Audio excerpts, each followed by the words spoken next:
ఈ వీడియో చాలా టైం పాస్గా ఉంటుందండి. ఫస్ట్ నుంచి చివరి వరకు చూడండి. 5 నిమిషాల్లో వీడియో అయిపోతుంది. ఇప్పుడైతే స్టోరీ వింటూ ఉండండి, వీడియో చూస్తూ ఉండండి. వీడియో నచ్చితే లైక్ చేయండి, షేర్ చేయండి. కొత్తగా చూస్తున్న వాళ్ళు మన ఛానల్ని సబ్స్క్రైబ్ చేసుకోండి.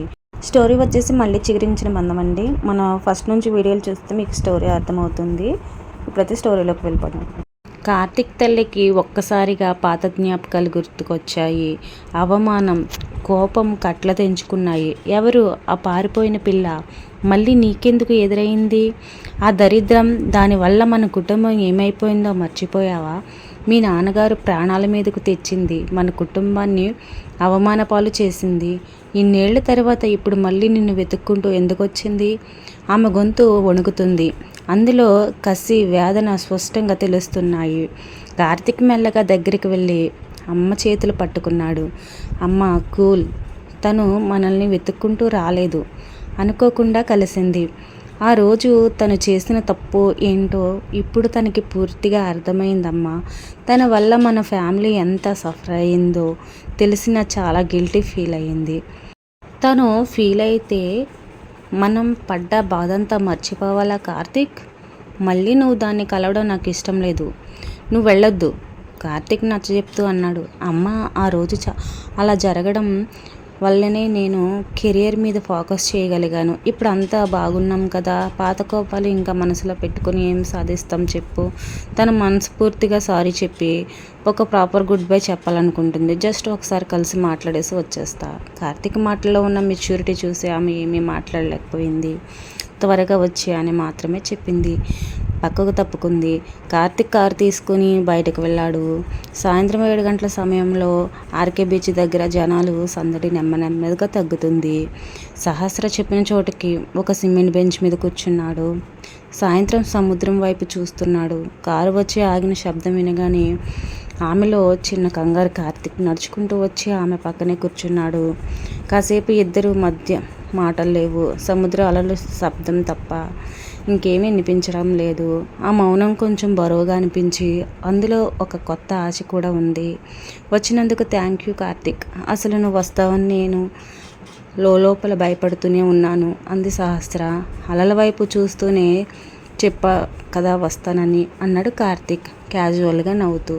నిన్నటి నుంచి నిన్ను చూస్తుంటే నాకు ఒకటే అనిపిస్తుంది కార్తిక్ అంటూ ఆగిపోయింది. ఏంటి అని అడిగాడు అతను. నువ్వు చాలా అర్థం చేసుకునే మనిషివి. ఎంత జరిగినా నా మీద కోపం లేదు, ప్రశాంతంగా మాట్లాడుతున్నావు. అందుకే ఇలాంటి మనిషితో నా జర్నీ ఎక్కడితో ఆగిపోకూడదనుకుంటున్నాను. కానీ నన్ను మళ్ళీ నమ్మగలవా? కనీసం ఒక ఫ్రెండ్ లాగా. ఆ మాట గాలిలో కలిసిపోయింది. కార్తిక్ వెంటనే సమాధానం చెప్పలేకపోయాడు. సముద్రం వైపు చూస్తూ మౌనంగా ఉండిపోయాడు. ఆ నిశ్శబ్దం ఆమెను భయపెట్టింది. తను తొందరపడి ఆవేశపడిందేమో. తనలాంటి అమ్మాయిని మళ్ళీ నమ్మడం కార్తిక్ లాంటి ప్రాక్టికల్ మనిషి సాధ్యం కాదేమో అనిపించింది. కాసేపటికి కార్తిక్ ఆమె వైపు చూశాడు. నమ్మకం అనేది రాత్రికి రాత్రే వచ్చేసింది కాదు సహస్ర, దానికి చాలా టైం పడుతుంది. ఆ రోజు నువ్వు పారిపోయినప్పుడు కేవలం పెళ్ళి మాత్రమే ఆగలేదు. ఒక మనిషి మీద నాకుండే గౌరవం, నమ్మకం కూడా తుడిచిపెట్టుకుపోయేది. సహస్ర తలదించుకుంది. కానీ కార్తీక్ మాటలకు ఆమె తలెత్తి చూసింది. ఈ 24 గంటల ప్రయాణంలో నాకు ఒకటే అర్థమైంది. ఆ రోజు భయంతో పారిపోయిన అమ్మాయికి ఇప్పుడు నా పక్కన కూర్చుని తన తప్పును ఒప్పుకుని అమ్మాయి చాలా తేడా ఉంది. ఈ 5 ఏళ్ళలో నువ్వు చాలా మారావు సహస్ర. సహస్ర కళ్ళు చిన్న ఆశ. మన ప్రయాణం ఎక్కడి దాకా వెళ్తుందో కాలమే డిసైడ్ చేస్తుంది. ప్రస్తుతానికి ఒక మంచి ఫ్రెండ్గా మళ్ళీ మొదలు పెడదాం. కాకపోతే నాదొక కండిషన్. ఇంకెప్పుడు నీకు ఏమనిపించినా భయపడి నా మొహం మీదే చెప్పేయాలి తప్ప మళ్ళీ ఇలా పారిపోకూడదు. డీల్? ప్రశాంతంగా అడిగాడు. కార్తిక్ సహస్ర మొహంలో పెద్ద రిలీఫ్, పెదవుల మీద నిజమైన చిరునవ్వు విరిసింది. ప్రామిస్ కార్తిక్, ఇంకెప్పుడు నీకు చెప్పకుండా ఏ నిర్ణయం తీసుకోను. Thank you. గుడ్. సరే పద, ఆకలి వేస్తుంది. ఇక్కడ దగ్గరలో ఒక మంచి సింపుల్ ఫుడ్ రెస్టారెంట్ డిన్నర్ చేసి నిన్ను హోటల్లో డ్రాప్ చేసి, ఇంతకీ ఫ్లైట్ ఎక్కేసి రేపు మీ ఇంటికి వెళ్తున్నావా అని అడిగాడు. కార్తిక్ లేచి నిలబడుతూ, వెళ్తున్న కార్తిక్, రేపు కాదు ఈరోజే డిన్నర్ అయ్యాక హోటల్కి వెళ్ళి నా లగేజ్ తీసుకుని నేరుగా ఇంటికి వెళ్తాను. మధ్యాహ్నం అమ్మతో మాట్లాడినప్పుడే చెప్పేశాను అని ఆనందంగా చెప్పింది Sahasra. That's a very good decision. పద వెళ్దామంటూ కారు వైపు నడిచారు. కార్తీక్ 2 గంటల తర్వాత హోటల్ గ్రాండ్ బే పార్కింగ్లో కార్ పార్క్ చేసి సహస్ర కారు దిగబోతూ ఆగి అతని వైపు చూసింది.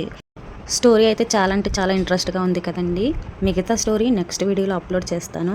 మరి స్టోరీ వినని వాళ్ళు మన పాత వీడియోలోకి వెళ్ళి స్టోరీ వింటారని నేను మనస్ఫూర్తిగా కోరుకుంటున్నాను. రేపటి వీడియోలో కలుద్దాం. Thank you for watching.